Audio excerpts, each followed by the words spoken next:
Salut les réfractopotes. Salut les réfractopotes. Bienvenue pour cette nouvelle discussion. Toujours un plaisir de vous retrouver. Aujourd'hui, on plonge dans un sujet vraiment crucial, tiré d'un super article de Crimo Toretto paru récemment sur la caverne-du-réfractaire.fr. Oui, on va parler de la gestion du stress, des émotions, quand ça tourne mal, quoi. Absolument. Et c'est vrai que Crimo le dit très bien dans son papier. On peut avoir le meilleur matos possible, un sac d'évacuation nickel, un EDC, l'équipement qu'on a sur soi tous les jours super optimisé. Le fameux EDC, oui. Voilà.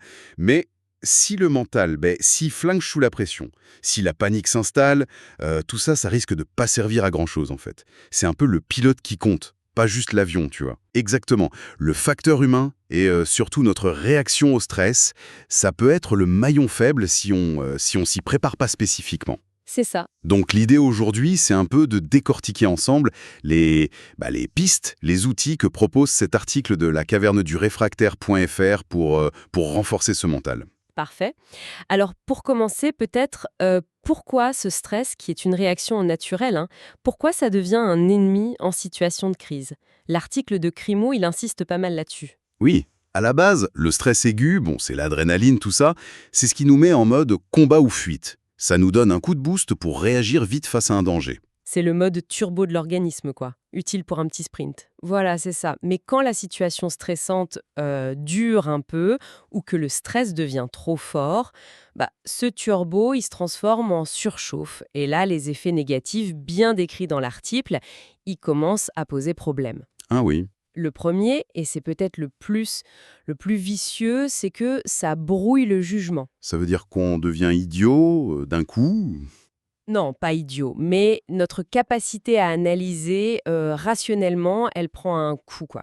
Le cortex préfrontal, celui qui planifie, qui décide logiquement, il est un peu court-circuité par l'amygdale, le centre de la peur. D'accord. On se met à avoir une vision un peu en tunnel, tu vois, focalisée sur la menace, et on oublie un peu le reste. On peut soit exagérer le danger, soit bizarrement le sous-estimer complètement. Bref, prendre une bonne décision, ça devient très dur. Et ça, en situation de survie, une mauvaise décision, les conséquences peuvent être très lourdes. Bien plus qu'au quotidien. Il n'y a pas de deuxième chance parfois. Précisément. Le deuxième gros effet négatif, c'est la précipitation. Le stress fort, ça donne une envie viscérale d'agir, là, maintenant. Faut faire quelque chose. Oui, mais cette action, elle est souvent désordonnée, impulsive. On se lance sans vrai plan, juste pour essayer de calmer cette tension qu'on ressent. C'est le risque de l'agitation stérile, ça. On fait plein de trucs, mais pas les bons ou pas dans le bon ordre. Et ça peut même empirer les choses. Tout à fait. Et puis, troisièmement, il y a l'épuisement, physique et mental. Rester en alerte maximale comme ça pompe une énergie folle. Bah oui, même sans bouger. Oui, le cœur bat vite, les muscles sont tendus, on respire court. Même sans courir un marathon, le stress intense ou qui dure, ça nous vide beaucoup plus vite que quand on est calme. On perd en endurance, en force et aussi en capacité à rester concentré longtemps. Donc, jugement flou, action un peu paniquée ou inefficace, épuisement rapide, c'est clair, si on gère pas ce stress, on se tire une balle dans le pied. La lucidité, le calme, c'est stratégique. C'est exactement ça. Et comprendre ça, c'est déjà la première étape pour pouvoir agir dessus. Heureusement, l'article de Crimo, il ne fait pas que décrire le problème. Il propose surtout des outils concrets, accessibles, pour apprendre à dompter un peu cette bête intérieure et garder la tête froide. Des outils qu'on peut intégrer dans notre prépa globale, au même niveau que le matos ou les compétences techniques. C'est ça. Alors, concrètement, comment on fait pour pas se laisser submerger? L'article, il met en avant 3 leviers principaux. Le premier, c'est la respiration. Ça peut paraître tout bête, mais c'est hyper efficace et ça repose sur de la vraie physiologie. Simple, mais pas simpliste, comme on dit. On oublie souvent le pouvoir du souffle. C'est vrai. La technique qu'il décrit est facile à retenir. On inspire bien par le nez, profondément, en gonflant le ventre plutôt que la poitrine. C'est la respiration par le diaphragme. On garde l'air juste une seconde ou deux, sans forcer. D'accord. Et après, on expire très lentement par la bouche, comme si on faisait de la buée ou comme si on soufflait sur une bougie sans vouloir l'éteindre. Le truc important, c'est que l'expiration soit plus longue que l'inspiration. Rimo suggère de faire ça 3 à 5 fois de suite. Et juste ça, ça suffit pour calmer le jeu? Souvent, Ce suffit pour commencer à sentir une différence, oui. En fait, cette respiration lente contrôlée, ça active directement le système nerveux parasympathique. C'est lui qui est responsable de la détente, de la récup. C'est l'antidote naturel au système sympathique qui s'emballe quand on stresse. Ah d'accord. Ça envoie un signal au cerveau, genre OK, on reprend le contrôle, le danger est gérable. Du coup, le cœur ralentit, la tension baisse un peu, les muscles commencent à se détendre. C'est un peu comme m'appuyer sur un bouton reset du corps, quoi. Intéressant. C'est une bonne image, oui. Mais, et l'article insiste bien là-dessus, pour que ça marche vraiment bien sous pression, il faut s'entraîner régulièrement. Faut pas attendre d'être en panique pour essayer la première fois. Exactement. Il faut pratiquer au calme, tous les jours si on peut, pour que ça devienne un réflexe. Comme ça, le jour J, ça se déclenche presque tout seul. D'ailleurs, maîtriser son calme, c'est vraiment une compétence clé pour tout réfractopote. On peut trouver plein d'autres astuces de prépa mentale sur le site lacaverneduréfractaire.fr. Bien noté. Deuxième outil puissant dont parle Crimo, les routines mentales. Là, on est plus dans le concret, dans l'action qui structure. L'idée, c'est de mettre en place et de répéter des petites séquences d'actions simples, logiques et qui rassurent. Surtout avant un truc potentiellement stressant ou dans un environnement un peu chaotique. L'exemple qu'il donne, c'est vérifier son matériel, c'est ça? Oui, par exemple. Vérifier son sac EDC ou son sac d'évacuation en suivant toujours la même liste, point par point, même si on croit le connaître par cœur. Ou alors, avoir une petite routine avant de prendre une décision importante. On s'arrête, on respire, tiens, encore elle. On pose le problème à voix haute, on liste les options, D'accord. mais l'intérêt, ça va plus loin que juste vérifier ou organiser. Quel est le bénéfice psy alors? Ça risque pas de nous rendre un peu rigides ou de faire perdre du temps? Bonne question. L'article suggère que le gros avantage, c'est que ça structure la pensée et ça combat le sentiment de chaos intérieur. Quand tout part en vrille autour, suivre une séquence qu'on connaît, qu'on maîtrise, ça ramène un peu de prévisible, de contrôle. Ah oui, je vois. Ça nous ancre dans le présent, ça focalise l'attention sur un truc précis, faisable, au lieu de laisser l'esprit partir sur des scénarios catastrophes. C'est pas de la rigidité pour le plaisir, c'est un moyen de créer un petit îlot de calme, procédural au milieu de la tempête. Ça redonne un sentiment d'efficacité, même petit, et ça c'est super important pour pas se sentir impuissant. Je vois. C'est une façon de reprendre la main sur quelque chose, sur ses propres actions, quand on ne peut pas contrôler l'extérieur. C'est très malin comme approche. Et ça nous amène, logiquement, au troisième outil, le renforcement du mental par la visualisation. Ah, la fameuse préparation mentale. Se faire des films dans sa tête, ça marche vraiment ce truc. Et si la réalité est pire que ce qu'on avait imaginé? C'est plus subtil que juste se faire des films. L'article parle d'un entraînement mental structuré. Ça consiste à se poser au calme et à imaginer volontairement des scénarios de crise, mais des scénarios réalistes et qui nous concernent. Genre? Une panne de voiture en race campagne, une confrontation imprévue, devoir gérer une blessure avec ce qu'on a sous la main. Mais le plus important, c'est comment on s'imagine réagir. On s'imagine en super-héros invincible. Non, justement, pas du tout. On s'imagine en train de rester calme en utilisant la respiration, par exemple, d'analyser la situation posément, d'appliquer ses routines, d'utiliser ses compétences et son matos efficacement, de prendre des décisions logiques étape par étape. D'accord? On visualise le processus pour surmonter le problème, pas juste un résultat parfait et facile. On visualise même les difficultés possibles et comment on les gère calmement. C'est une répétition mentale, mais active. Donc le but, c'est pas de prédire l'avenir, mais plutôt d'entraîner le cerveau à pas paniquer si ce genre de situation arrive. C'est exactement ça. Le cerveau, il fait pas toujours très bien la différence entre une expérience vécue et une expérience imaginée très fort. En visualisant régulièrement, on crée comme des chemins neuronaux, une sorte de mémoire de la gestion de crise. Hmm, Ça réduit le choc du début et le risque de rester paralysé. On a déjà un plan mental, même s'il faudra l'adapter. C'est un travail de fond, ça. c'est logique. D'ailleurs, ce genre de prépa mentale, c'est un sujet qui revient souvent dans les discussions sur le blog de la caverne du réfractaire.fr. Les réfractopotes partagent souvent leurs propres techniques, leurs expériences dans les commentaires, notamment sous l'article de Crimo. C'est super enrichissant en fait. Clairement, le mental, ça se travaille, ça se muscle, comme le reste. Tout à fait. Et dans cette idée de muscler le mental, l'article aborde un point qui peut surprendre un peu. L'importance de la détente. On pourrait croire que pour se préparer, il faut être tout le temps sur le qui-vive, tendu, prêt à bondir. Ouais, l'image du guerrier toujours en alerte, se détendre, ça peut sonner un peu contre-productif, non?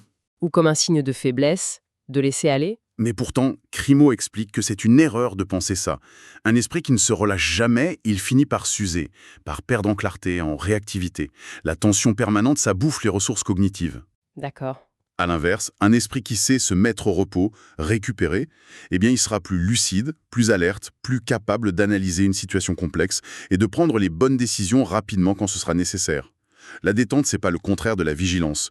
C'est ce qui la rend possible sur la durée et efficace. C'est logique au final. Comme un moteur qui doit refroidir pour pas casser.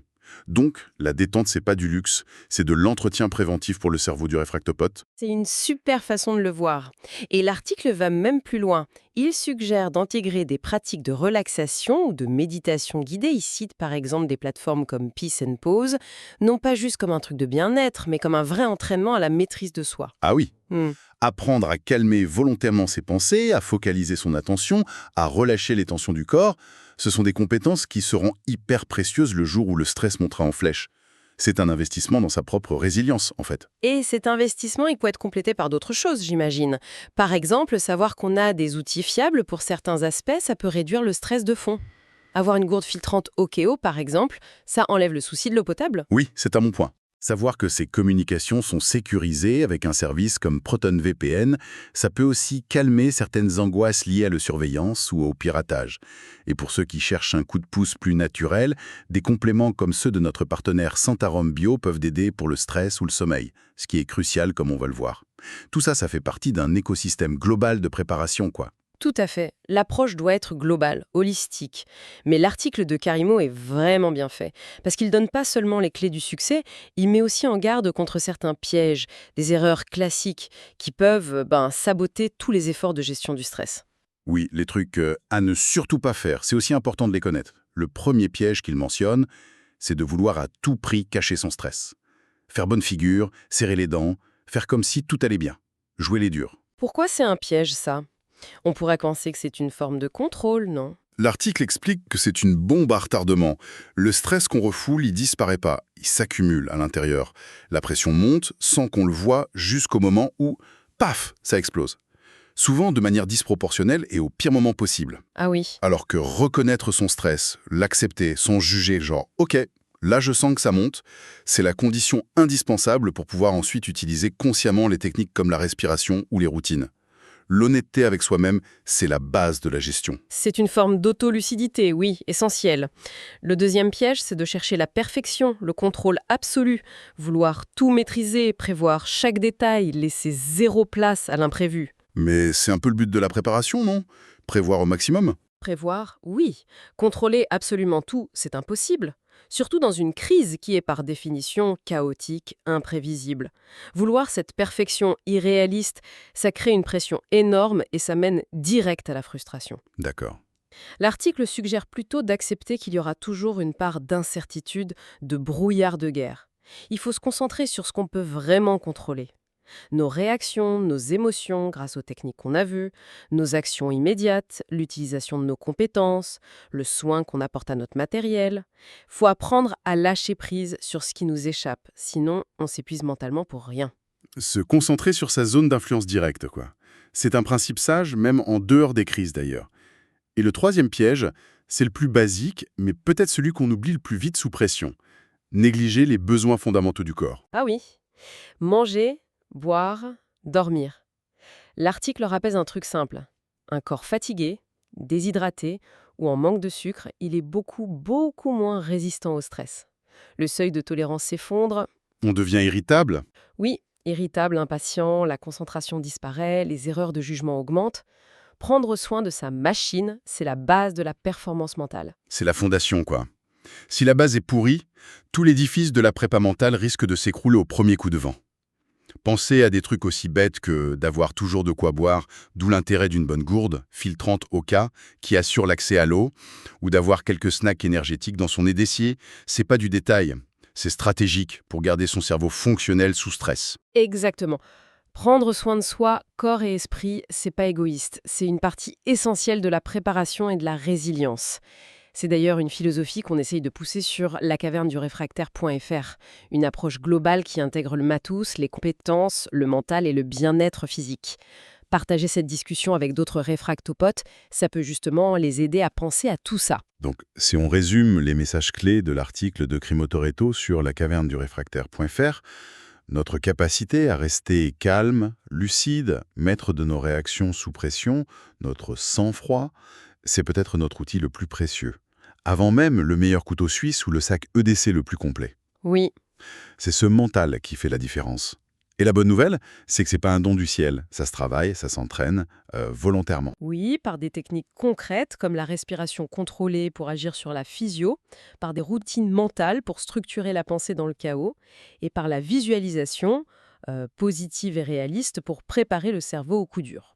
Sans oublier, bien sûr, la détente pour recharger les batteries mentales et le respect des besoins de base du corps. Un programme complet pour se forger ce mental d'acier dont parle Crimo. Et la préparation ne s'arrête pas là. L'article annonce d'ailleurs la suite du dossier sur le site. Le prochain sujet, ce sera les gestes de premier secours de base que tout réfractopode devrait connaître. Ah, très important ça. Oui, encore un savoir-faire essentiel pour faire face à l'imprévu et qui peut sauver des vies. On aura sûrement l'occasion d'en reparler ici. On attend ça avec impatience. C'est indispensable, effectivement. En attendant, un immense merci à toutes et à tous, chers réfractopotes, pour votre écoute et votre fidélité. C'est toujours un vrai plaisir de partager ces réflexions, ces outils avec la communauté super active et bienveillante qu'on trouve sur lacaverneduréfractaire.fr. Et n'oubliez jamais que lacaverneduréfractaire.fr, c'est avant tout une plateforme qui vit grâce à sa communauté, grâce à vous tous. Alors, continuez à visiter le site, à lire les articles, à participer dans les commentaires du blog, vos retours, vos questions, vos astuces, ça enrichit tout le monde. C'est vrai. Partagez les articles qui vous parlent, faites connaître la plateforme. Et bien sûr, si le cœur vous en dit, si les moyens le permettent, un petit geste de soutien via la page dédiée sur le site, c'est vraiment précieux pour nous aider à garder la qualité, l'indépendance et l'accès gratuit à toutes ces ressources sans pub envahissante. Chaque contribution compte vraiment. Pensez aussi à vous abonner pour ne rien rater des prochaines publications et de nos futures discussions. On compte sur cet esprit d'entraide qui est si fort chez les réfractopotes. Une dernière petite pensée, peut-être, avant de se quitter. Au fond, cette préparation mentale dont on a parlé, n'est-ce pas aussi une façon de changer notre regard sur l'imprévu? De le voir moins comme une menace qui paralyse, mais plus comme un défi à relever avec les ressources de notre calme intérieur. C'est une belle perspective pour finir. Prenez soin de vous, restez préparés et entraînez ce mental. Et à très bientôt les réfractopotes.